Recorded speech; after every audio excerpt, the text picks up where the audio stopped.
পেয়েছি, খুব ভালো রুম, দারুণ রুম। ঢুকে পড়ো, রুমটা পুরো দেখাচ্ছি।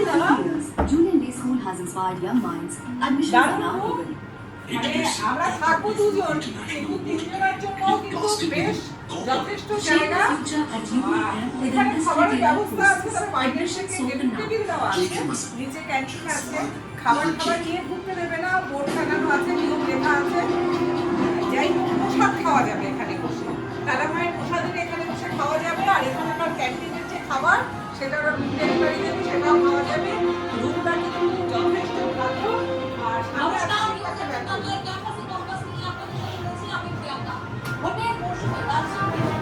সামনে একটা ব্যালকনি আছে।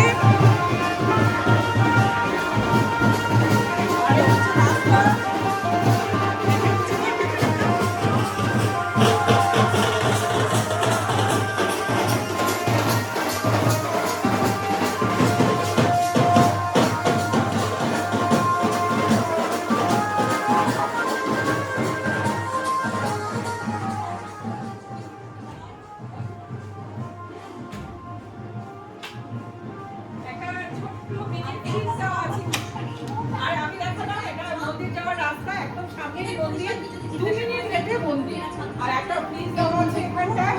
আর দেখতেই পাচ্ছি ব্যবস্থা বলবেন বাথরুমটাও মনে রাখতে হবে। এই প্রজন্ম সেই প্রজন্ম যাদের দেওয়ার একটি হ্যাশট্যাগ একটা কথা আন্দোলন শুরু করে দামটা বলো।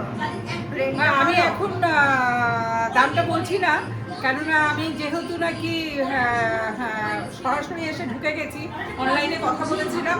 দেখা যাক, আসুন রুমটা কেমন নিজে আমি অবশ্যই আপনাকে পরে শেষে জানাবো যে রুমের ভাড়াটা কত।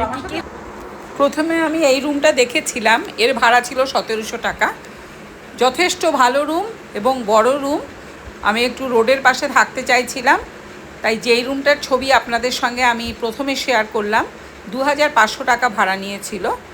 খুব বড় ছিল রুমটা। একটু সাবস্ক্রাইব করে দেবেন, বেল আইকনে ক্লিক করে দেবেন, পরবর্তী ভিডিও চলবে।